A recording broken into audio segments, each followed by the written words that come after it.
ঝিঙা দিয়ে দিয়ে চিংড়ি মাছ দিয়ে আলু দিয়ে পাতলা ঝোল আর এই কাঠি কচু আমাকে একজনের বাড়ি দিয়েছে এটা কাঠি কচু দিয়ে বাটা মাছ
এগুলো দেশি নতুন কচু।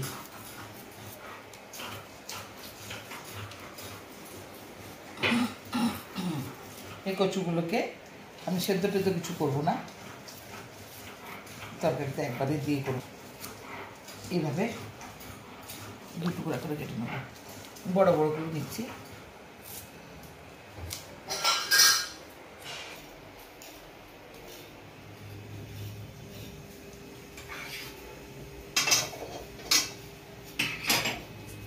আজকে আমি বাটা মাছ দিয়ে কচু দিয়ে রান্না করব, তার জন্য নিয়েছি বাটা মাছ।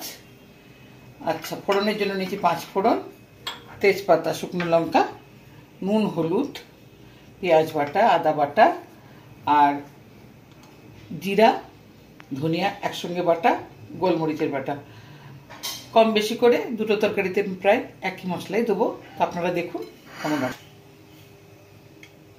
নুন হলুদ মাখিয়ে নেবো।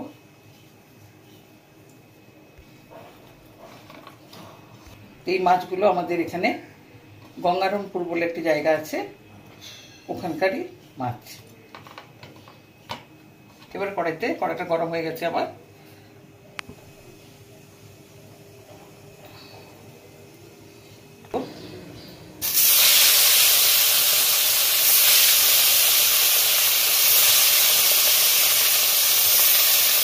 ভাজা হতে থাক। এখানে আমি চিংড়ি মাছে একটু নুন হলুদ মাখিয়ে নিচ্ছি, ঝিঙা দিয়ে আলু দিয়ে যেটা করবো।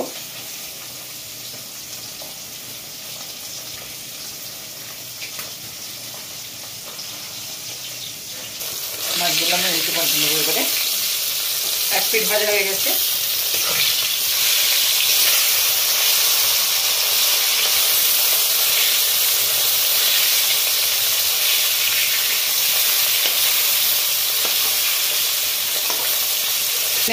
আর একটা কড়াই বসিয়ে নিয়েছি, এটা ঝিঙা দিয়ে আলু দিয়ে চিংড়ি মাছ দিয়ে যে তরকারিটা হবে সেটা বসাবো।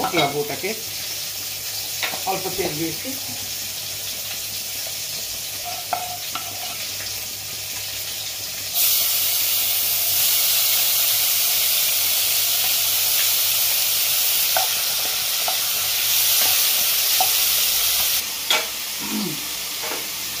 আমি তুলে নিচ্ছি।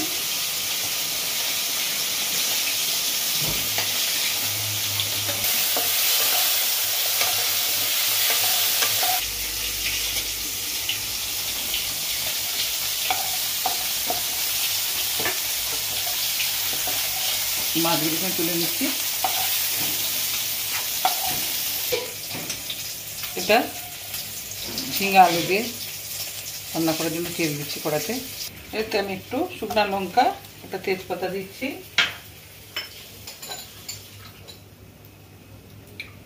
ঝিঙা দিয়ে আলু দিয়ে চিংড়ি মাছ দিয়ে যে তরকারিটা করবো তার জন্য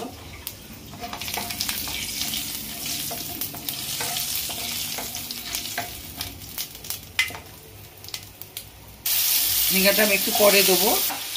এখানে আমি কচুটা রান্না করব। এখানে দিচ্ছি আমি তেজপাতা ফোড়ন, শুকনো লঙ্কা কোটা দিয়ে 5 ফোড়ন দিলাম, ভাজবো।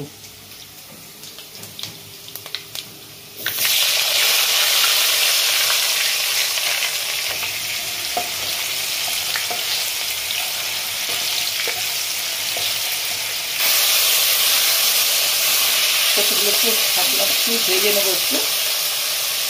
আমি দেবো, প্রথমে দিচ্ছি আগে এটা দিয়ে দিচ্ছি ঝিঙাগুলো।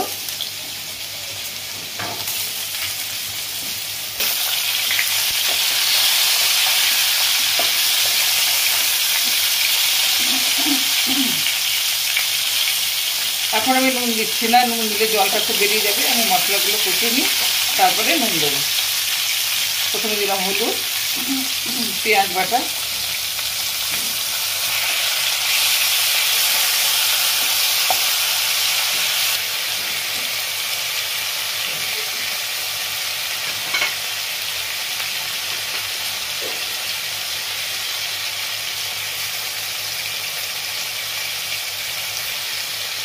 জিরা ধনিয়া বাটা আর আদা বাটা। এটা আমি একসঙ্গে দিয়ে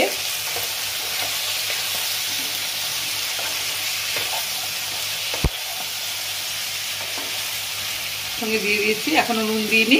এবার আমি একটু ঢাকা দিয়ে দিচ্ছি। কচুটা ভালো করে একটু ভেজে নিই। কচুতে আমি নুন দেবো, হলুদ দেবো পরিমাণ মতো, তরকারিতে যতটা লাগে বাটা,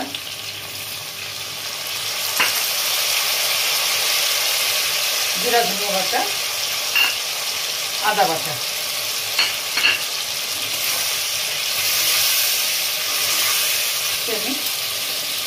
লঙ্কা।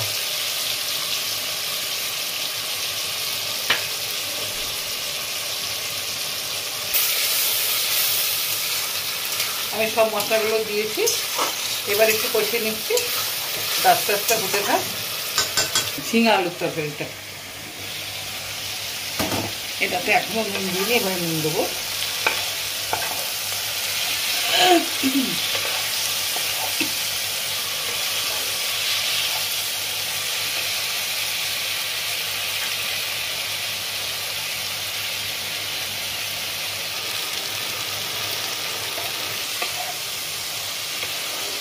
মশলাটা খুব সুন্দর একটা গন্ধ থাকছে,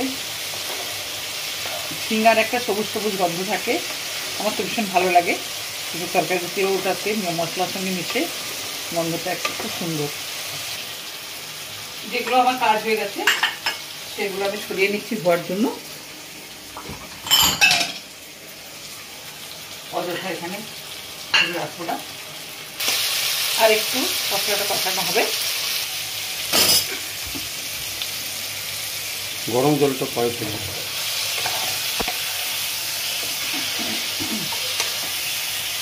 আমার ঝিঙা আলু মশলা কষানো হয়ে গেছে। এরপরে আমি জল দেবো।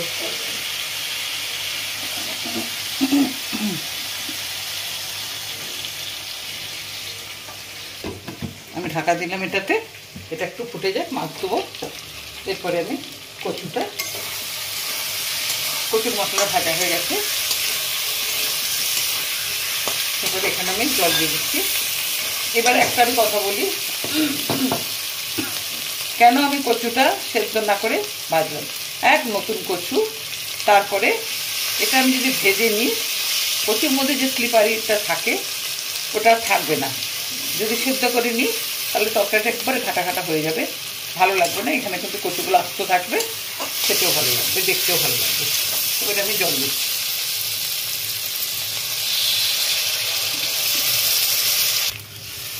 আমি একটু জল বেশি দিচ্ছি, কেননা আমি এটা তো ঝোল করব, তাই একটু জলটা বেশি দিচ্ছি। কচুটা সেদ্ধ হবে, তারপর ঝোলটা খাওয়া হবে। ঝিঙাতে আমি চিংড়ি মাছ ভাজাটা আমি দিয়ে দিচ্ছি। আর একটা মশলা দেওয়ার বাকি আছে, যখন দেবো তখন বলছি। কচুর ঝোলটা ফুটে গেছে, মাছগুলো আমি এক এক করে দিয়ে দিচ্ছি।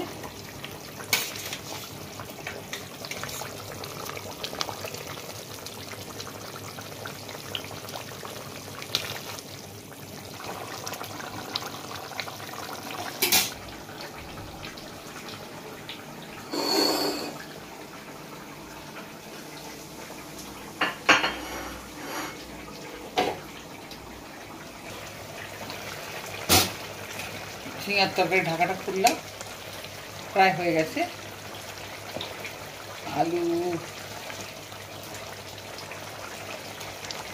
আলু সিদ্ধ হয়ে গেছে। এরপরে যেটা আমি বলেছিলাম দেওয়ার সময় বলবো, এরপরে আমি দিচ্ছি গোলমরিচের বাটা।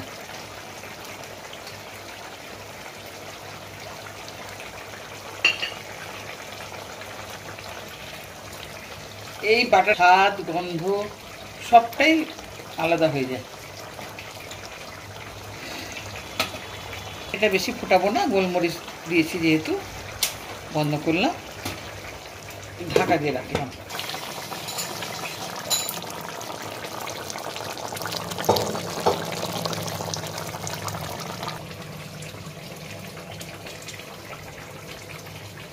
নিচ্ছি পাত্রে।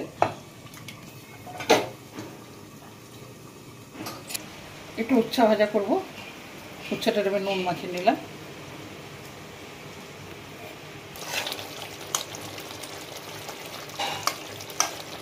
উঠে গেছে, আর একটু।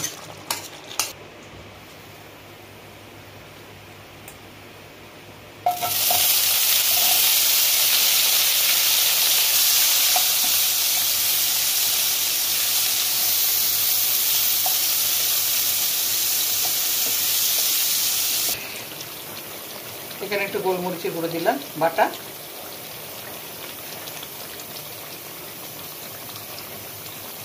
আর একটু গরম মশলা দেবো।